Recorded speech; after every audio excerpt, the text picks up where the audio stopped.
A few days ago, there was an intense anti-gentrification protest in Mexico City, in some of the city's wealthiest neighborhoods. Hundreds of people joined to express their frustration against gentrification, holding signs saying things like, "Gentrification isn't progress, it's displacement. Gringo, go home. Kick the gringo out of your city before he kicks you out. Pay taxes, learn Spanish, respect my culture." The slogans were already intense, but things didn't stop there. There were damages to some business in la Condesa neighborhood. Y de pronto nada más los vidrios empezaron a tronar, como que aventaron cosas, luego aventaron las sillas, un cartel ahí que estaba. Yo pensé que estaban asaltando o algo. Those were Mexican-owned business, private property that got vandalized. Right now, I'm in Europe, and seeing this a little bit further away honestly makes me feel a little bit shocked. I feel like doing a march against gentrification is obviously a desperate cry for help. It shows the huge inequality we live in Mexico. And let me give you a little bit of context.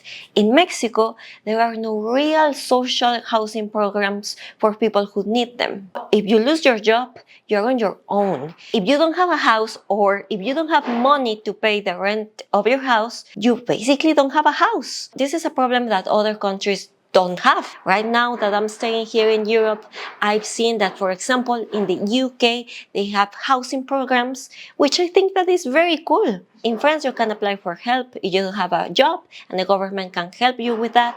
In Mexico, there's nothing. A lot of people have to move from small towns to Mexico City just to find work or to work. And finding a place to rent is a nightmare, especially when your salary isn't close to enough.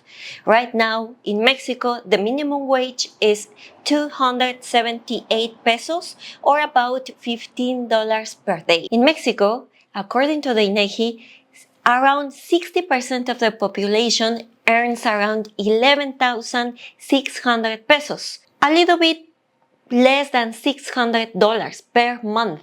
If you want to know more about the salaries, I invite you to watch the video that I made here in the past, where I interviewed people on the streets as well.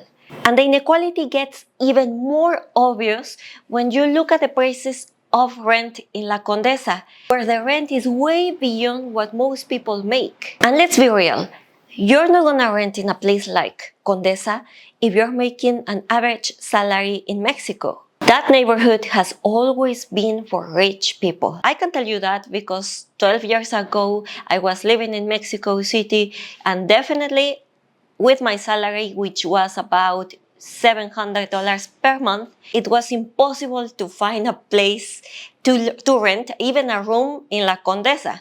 I needed to rent in areas where probably rich people or foreigners wouldn't rent, even at this moment. Obviously, there are rich people in Mexico. One perfect example that went viral was Luisito Comunica, which is a very famous Mexican YouTuber who went to the affected area to record, probably to make a video, and he got confronted because many people said that he is part of the problem. Apoyando negocios mexicanos. No, pues apoyémoslos, increíble. Apoyen mis negocios que son mexicanos, apóyenlos. Why is that? Well, this guy is a YouTuber, a Mexican YouTuber. Obviously, he's doing very well. He's very famous. And with the money he was receiving from his videos, he decided to invest in some businesses in some of the most richest areas in Mexico City, including La Condesa. If any of us were in that position, we would probably do the same. But the protest felt a little bit hypocritical and disconnected from reality, especially when nobody knew what they were really asking for. And I mentioned that because, as I mentioned in the beginning of this video, there were many people with signs saying something like, "Gringo, go home." Xenophobic signs that took the protest to another direction, to the wrong direction. It seems to me that this isn't just about gentrification, it's also about xenophobia. And when you go that far, I can't agree with it anymore. My husband is from the UK. We live in Mexico, and honestly, seeing this what is happening in Mexico City, in this area of La Condesa, doesn't make me feel that I want to go there, at least not for now. And definitely, this is a very uncomfortable feeling that I'm having, even though I'm not even living in Mexico City. And I just want to make clear that these people who were violent during these protests is just a minority. We Mexicans are very welcome to foreigners. That's a given. If you're a foreigner watching this video, my intention is to make you feel comfortable about coming to our country.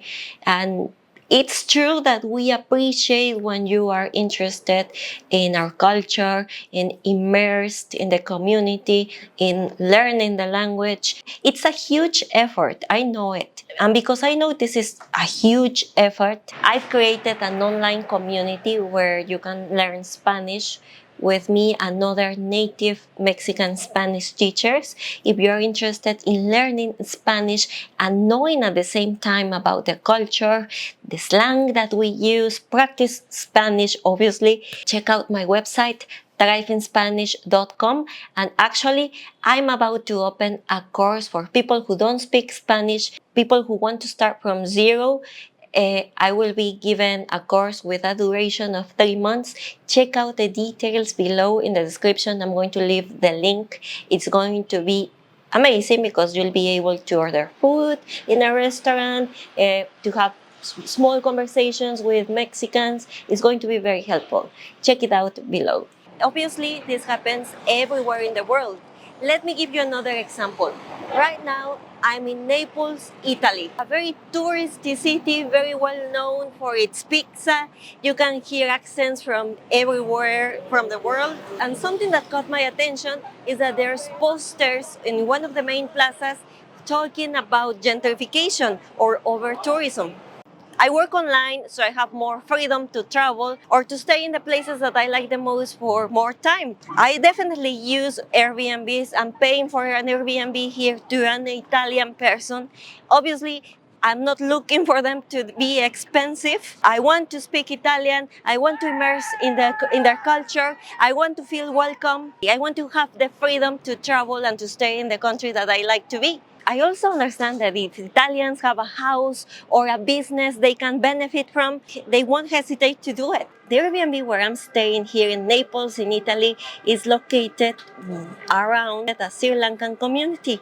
It's very easy to spot restaurants, shops by Sri Lankan people. Probably they came here in search of a better life, and probably they are paying rent as well. It would be so bad if Italian people would tell them to go home. Now, if this protest was about inequality, then the conversation should be about changing the rules. And those rules come from the government. So what are people actually asking for? Put limits on Airbnb, making sure foreigners that are residents pay taxes in Mexico, because yes, some Americans have a bigger budget compared to many Mexicans. And obviously, they choose to live in the modern, pretty areas in Mexico City. You can't stop that from happening. You can't just say, don't come to my country, gringo, go home. That won't solve anything. Limiting the entry to foreigners won't solve the problem. In fact, it might hurt the economy because that means less money coming into the country, less money to invest in the area to make it pretty, and I believe that that's not a good thing either. If anything, the government should make sure that the foreigners living in Mexico pay their taxes. That's it. What was the consequence of this protest? Obviously, the government put eyes on this situation. We don't know what's going to happen. Look at Germany, for example. They have a law that they can't increase rent more than a certain percentage every year. Another thing that I was reading is that in New York, some apartments have been frozen since the 70s with rents fully regulated. I just want to make clear that these people who were violent during these protests is just a minority. We Mexicans are very welcome to foreigners. That's a given. If you're a foreigner watching this video, my intention is to make you feel comfortable about coming to our country. And It's true that we appreciate when you are interested in our culture, in immersed in the community, in learning the language. It's a huge effort, I know it. I have a question for you. Who do you actually blame for and I have a question for you. Who do you actually blame for gentrification? The ones moving in, the ones investing, or the ones allowing it to happen with zero limits? Let me know in the comments. Let me know if you like this video. See you in the next video. Bye!